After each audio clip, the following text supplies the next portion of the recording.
नमस्कार दोस्तों, स्वागत है एक बार फिर आपके अपने YouTube चैनल जीवा स्टडी पर। मैं वरिष्ठ अध्यापक मुकेश कुमार जांगिड़ आपका स्वागत करता हूं। तो कलाम का जो ऑफलाइन टेस्ट सीरीज चल रही है रीट पात्रता के लिए, उसका माइनर टेस्ट 4 देखेंगे अपन।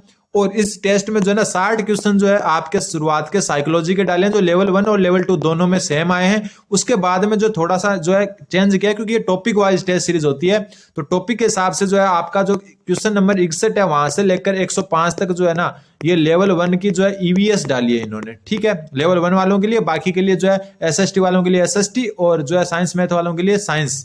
ठीक है, और फिर 106 से लेकर 150 तक इन्होंने 45 क्वेश्चन किसके डाले हैं, मैथ के। तो 30-30 क्वेश्चन नहीं डालकर 45-45 क्वेश्चन डाले हैं। और आज हम जो है लेवल 1 की जो है ईवीएस है उसके क्वेश्चन नंबर 61 से देखेंगे, जो 61 से 105 तक है। इसको 2 क्लासों में जब है 22-22 के हिसाब से करेंगे। तो आज का पहला क्वेश्चन है कि गाल के लड्डू किस स्थान के प्रसिद्ध हैं।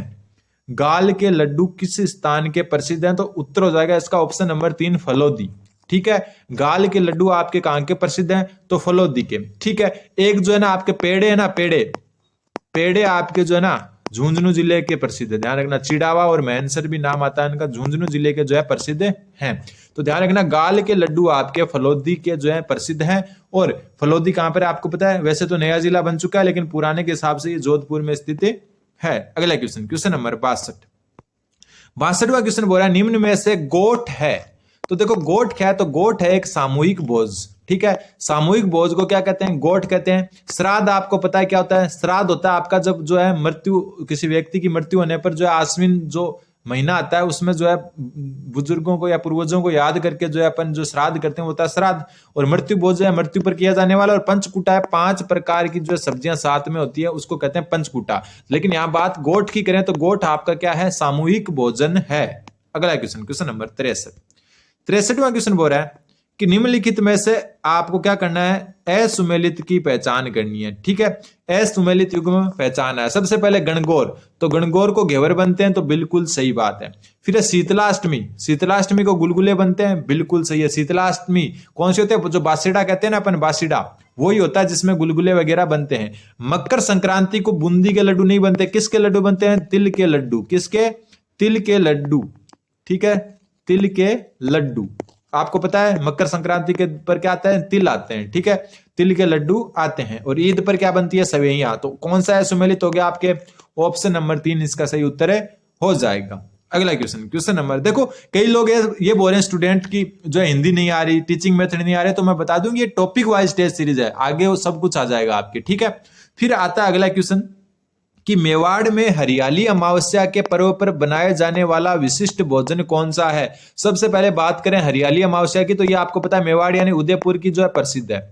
ये कब आती है, ये तो आती है आपकी श्रावण महीने में। जो श्रावण महीने की अमावस्या होती है ना, उसी को हरियाली अमावस्या कहते हैं। और ये जो हरियाली अमावस्या का पर्व है वो किस महाराणा के समय से स्टार्ट हुआ, तो ये था महाराणा फतेह सिंह के। ठीक है, महाराणा फतेह सिंह के काल में जो है हरियाली अमावस्या का जो है पर्व स्टार्ट हुआ महाराणा फतेह सिंह के काल में। तो ये ध्यान रखना है।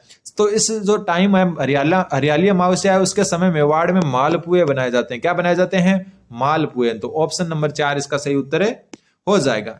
अगला क्वेश्चन नंबर 65वां क्वेश्चन बोल रहा है श्री चार भुजानाथ मंदिर कहां स्थित है। क्वेश्चन क्या है, श्री चार भुजानाथ मंदिर कहां स्थित है।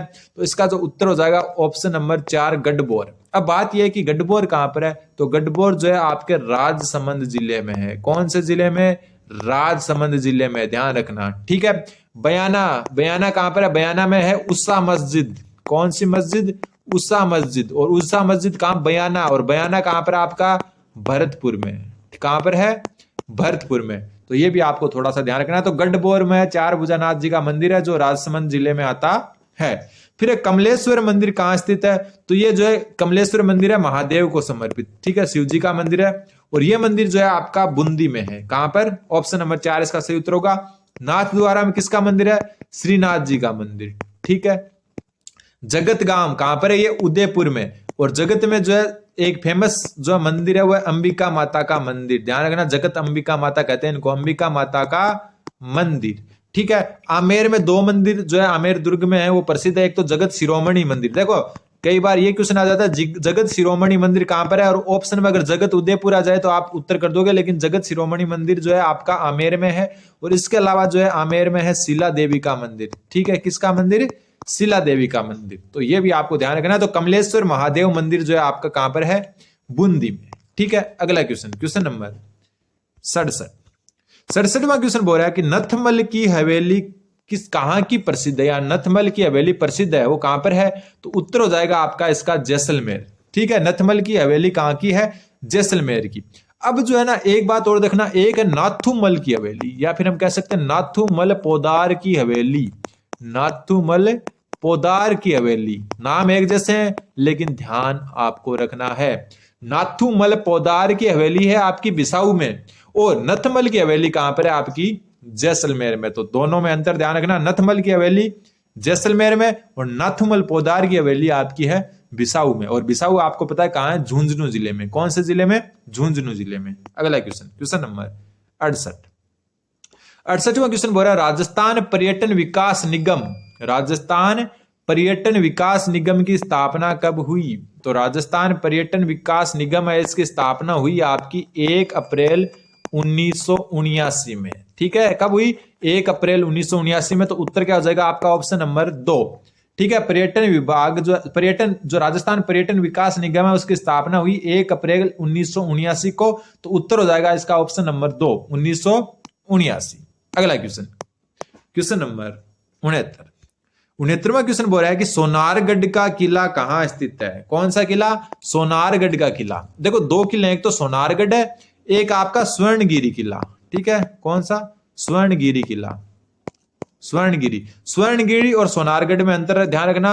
सोनारगढ़ है आपका जैसलमेर में, और जो स्वर्णगिरी है वो दुर्ग है आपका जालोर में। कहां पर है, जालोर के दुर्ग को कहते हैं स्वर्णगिरी, और जैसलमेर दुर्ग को कहते हैं आप सोनारगढ़। एक और आपको जो बात ध्यान रखनी है वो ये कि राजस्थान के जो है ना 6 किले विश्व जो यूनेस्को की विश्व विरासत सूची है उसमें शामिल है। 6 किले यूनेस्को की जो विश्व विरासत सूची में शामिल है। ये 6 किले कौन कौन से, नाम ध्यान रखना। सबसे पहला रणथंभौर का किला, ये कहां पर आपका, सवाई माधोपुर में, ठीक है। दूसरा जो आपका है आमेर का किला, जयपुर में है। तीसरा जो है आपका वो है सोनारगढ़, जो अभी ऊपर अपन ने नाम पढ़ा सोनारगढ़ जैसलमेर, ठीक है।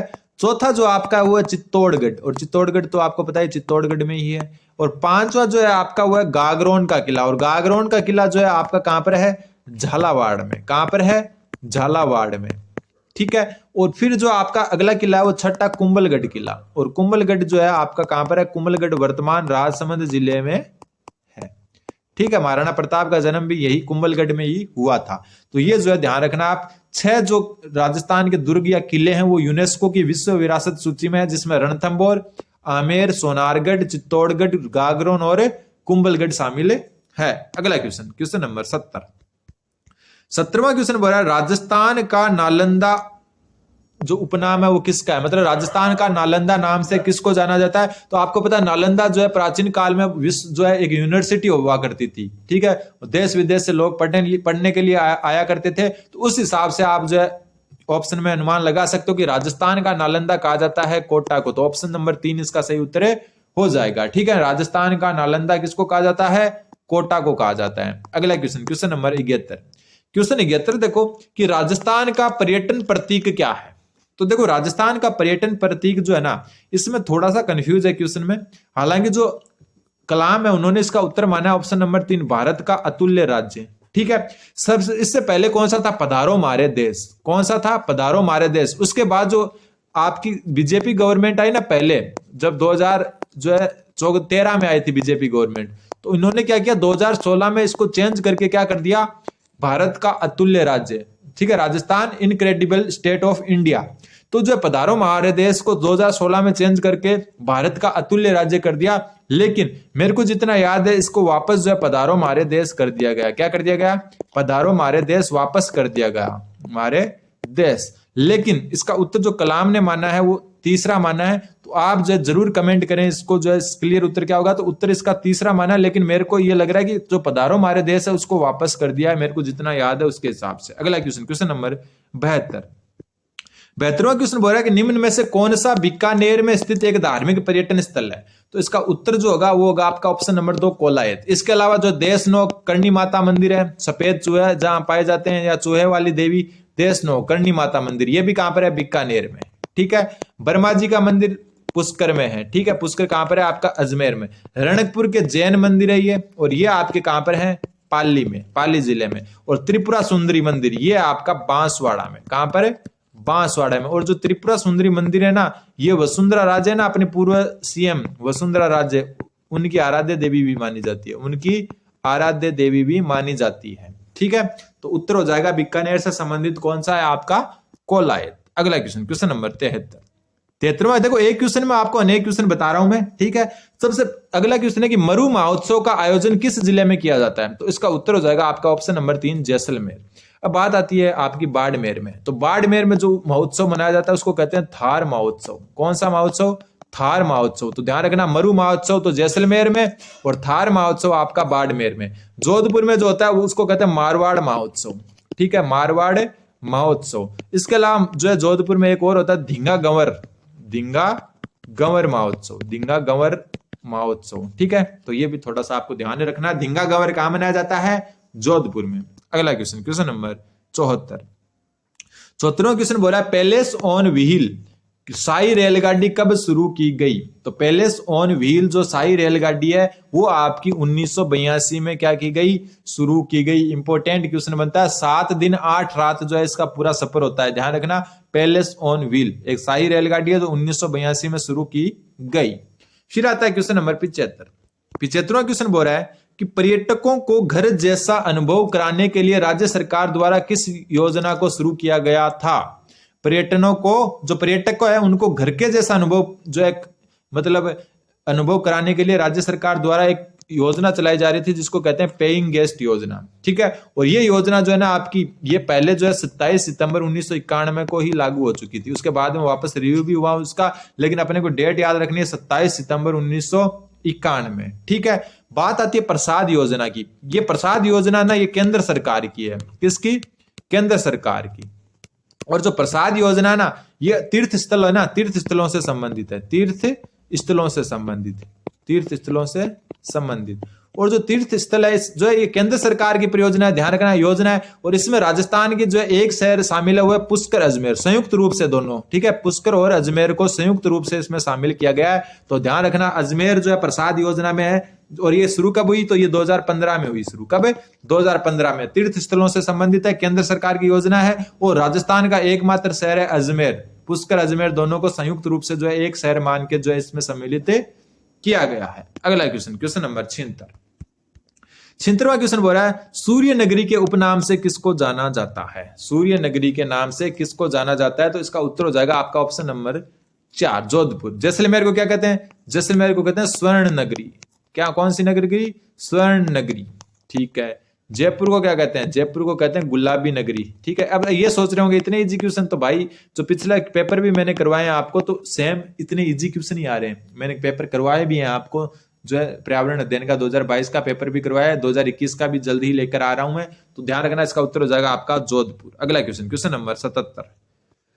77वां क्वेश्चन बोल रहा है कि निम्न में से किसने खंड खादकम नामक ग्रंथ की रचना की?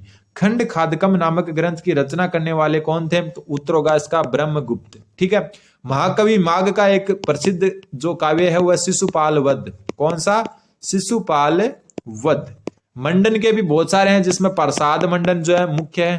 कौन सा? प्रसाद मंडन, रूप मंडल। ठीक है, ये भी है। महर्षि पराशर, महर्षि पराशर है, इनको कृषि शास्त्र का जनक कहा जाता है। किसका जनक कहा जाता है? कृषि शास्त्र का जनक कहा जाता है। देखो कितनी चीजें एक्स्ट्रा मिली ना आपको जीवा स्टडी पर, इसलिए चैनल को सब्सक्राइब कर दें। और ये जो पीडीएफ वगैरह के लिए जो डिस्क्रिप्शन में लिंक दिया गया है टेलीग्राम ग्रुप का, जाकर ज्वाइन जरूर करें। तो ब्रह्मगुप्त इसका सही उत्तर हो जाएगा। अगला क्वेश्चन, अगला क्वेश्चन है कि महाराणा प्रताप के दरबारी विद्वान कौन थे? तो इसका उत्तर हो जाएगा आपका चक्रपाणि मिश्र। ठीक है। अब चक्रपाणि मिश्र है, उनकी 3 मुख्य जो रचनाएं हैं उनके बारे में जान लो। सबसे पहली है विश्व वल्लभ। कौन सी? विश्व वल्लभ। ठीक है। दूसरी जो है इसकी वो है आपकी मुहूर्त माला। कौन सी? मुहूर्त माला। ठीक है। तीसरी जो इनकी है वो है राज्याभिषेक पद्धति, राज्याभिषेक पद्धति, ये तीनों को आपको ध्यान रखना है। ठीक है। महाराणा प्रताप के दरबारी विद्वान थे चक्रपाणि मिश्र, और चक्रपाणि मिश्र की 3 प्रमुख रचनाएं विश्ववल्लभ, मुहूर्तमाला और राज्याभिषेक पद्धति। इंपोर्टेंट क्वेश्चन बनता है। अगला क्वेश्चन, क्वेश्चन नंबर 79 क्वेश्चन बोल रहा है कि निम्न में से किसने जो है जयपुर में वर्धमान विद्यालय की स्थापना की। निम्न में से किसने जो है जयपुर में वर्धमान विद्यालय की जो है स्थापना की, और इस विद्यालय में जो है क्रांतिकारी विद्यालय भी कहते हैं, इसको क्रांतिकारियों का गढ़ भी कहते हैं। क्या कहते हैं? क्रांतिकारियों का गढ़ या क्रांतिकारियों का विद्यालय किसको कहा जाता है? वर्धमान विद्यालय को। और इसकी स्थापना किसने की? अर्जुन लाल शेट्टी ने। कहां की? तो जयपुर में की। कब की? तो 1906 में की। ध्यान रखना, 1906 में अर्जुन लाल शेट्टी ने बीकानेर में जो वर्धमान विद्यालय है उसकी स्थापना की, और एक क्रांतिकारियों का गढ़ कहलाता है। अगला question, question number 80 number question बोल रहा है निम्न में से किसे महंत प्यारेलाल हत्याकांड में दोषी पाए जाने पर जेल हुई। तो देखो, महंत जो प्यारेलाल हत्याकांड है उसमें दोषी कौन था? तो उसमें दोषी था आपका केसरी सिंह बारट। ठीक है। कौन थे दोषी? केसरी सिंह बारट थे, और इसमें जो है इनको जेल हुई दोषी पाए जाने पर। और केसरी सिंह बारट वही है जिन्होंने चेतावनीरा चुंगटिया लिखा था। किसने? चेतावनीरा चुंगटिया लिखा था, जिन्होंने चुंगटिया, जो महाराणा फतेह सिंह को दिल्ली दरबार में जाने से रोका था। महाराणा फतेह सिंह को दिल्ली दरबार में जाने से रोका था, वही जो है आपके कौन है? ये केसरी सिंह बारट हैं। और इन्होंने जो है महंत प्यारेलाल हत्याकांड में जो है दोषी पाए गए थे, ये इनको जेल हुई थी। और इनका जो है भाई थे जोरावर सिंह बारट। ठीक है। जोरावर सिंह बारट है इनका नाम। जो है एक आरा हत्याकांड हुआ था बिहार में, जिसको निमाज हत्याकांड भी कहते हैं। ठीक है। इसमें जो है इनका नाम आया था, आरा या निमाज हत्याकांड में। ठीक है। और इनके जो है पुत्र थे, एक पुत्र कौन थे? प्रताप सिंह बारट, जिनको बहुत सारी यातनाएं दी गई जेलों में। ठीक है। तो इनका भी नाम आपको ध्यान रखना है। अगला क्वेश्चन, क्वेश्चन नंबर 81 देखो, जोरावर सिंह बारट के बारे में आ गया। जोरावर सिंह बारट ने वागड़ क्षेत्र में किस नाम से छद्म वेश धारण किया था? ठीक है। मैं आपको बता चुका, जो जोरावर सिंह बारट है वो केसरी सिंह बारट के भाई थे, और जोरावर सिंह बारट का नाम आया था निमाज या आरा हत्याकांड में। किसमें? निमाज या आरा हत्याकांड में। और ये नाम आने के कारण जो है ये अंग्रेजों से भाग गए। और जो वागड़ क्षेत्र है ना आपका, वागड़ क्षेत्र कौन सा? डूंगरपुर बांसवाड़ा। कौन सा? डूंगरपुर बांसवाड़ा। इस क्षेत्र में जो है ना इन्होंने, डूंगरपुर बांसवाड़ा वाले क्षेत्र में जो है इन्होंने एक जो है रूप बदलकर जो है ये मतलब छुपे रहे, और अपना नाम क्या रख लिया? अमरदास बैरागी। तो उत्तर हो जाएगा आपका ऑप्शन नंबर 2। अगला क्वेश्चन, क्वेश्चन नंबर आपका 82 नंबर क्वेश्चन बोल रहा है भारतीय मूर्ति कला का शब्दकोश। भारतीय मूर्ति कला का शब्दकोश के उपनाम से किसे जाना जाता है? तो इसका उत्तर होगा आपका विजय स्तंभ। और ये कहां पर है? ये आपका है चित्तौड़गढ़ दुर्ग में। ध्यान रखना, कौन से दुर्ग में? चित्तौड़गढ़ दुर्ग में। तो भारतीय मूर्ति कला का शब्दकोश, या हम कह सकते हैं भारतीय मूर्ति कला का अजायब घर। मूर्ति कला का अजायब घर, अजायब घर किसको कहा जाता है? विजय स्तंभ को। किसने निर्माण करवाया इसका? राणा कुंभा ने। किसने करवाया? राणा कुंभा ने। ठीक है। कब करवाया? जो है आपका 1440 में शुरू हुआ और 1448 में पूरा हुआ। किस उपलक्ष्य में करवाया? तो जो है मालवा विजय या मालवा की सेना पर जो है सारंगपुर विजय, मालवा की सेना पर सारंगपुर विजय पर, सारंगपुर विजय के उपलक्ष्य में बनवाया, सारंगपुर विजय के उपलक्ष्य में। ठीक है। इसके अलावा विजय स्तंभ कितने मंजिला है? 9 मंजिला। ठीक है। और राजस्थान पुलिस और वन विभाग, ठीक है, राजस्थान पुलिस और वन विभाग का प्रतीक चिन्ह भी कौन है? विजय स्तंभ। देखो कितनी चीजें बताई मैंने विजय स्तंभ के बारे में। राजस्थान पुलिस और वन विभाग का क्या है? प्रतीक चिन्ह। भारतीय मूर्तिकला का शब्दकोश या मूर्तिकला का अजायब घर कहते हैं, चित्तौड़गढ़ में है। राणा कुंभा ने 1440 से 48 के बीच में इसका निर्माण करवाया, 9 मंजिला है। और किसके उपलक्ष्य में जो है इसका निर्माण हुआ? तो मालवा की सेना पर सारंगपुर विजय के उपलक्ष्य में इसका निर्माण हुआ। तो मैं आपको शुरुआत में बता चुका, ये 45 क्वेश्चन आए हैं जो है इसमें ईवीएस के, पर्यावरण के। उसमें से मैंने आपको 22 क्वेश्चन करवा दिए इस क्लास में, और अगले 23 क्वेश्चन अगली क्लास में मिलेंगे। तब तक आप जो है इस वीडियो को जो है 300 लाइक जरूर करें। ठीक है। कितने लाइक करें? 300 लाइक तक जरूर पहुंचाएं। और मैं आपको जल्द ही जो है इसका दूसरा पार्ट लेकर आ रहा हूं। धन्यवाद। बन रहे हैं जीवा स्टडी के साथ।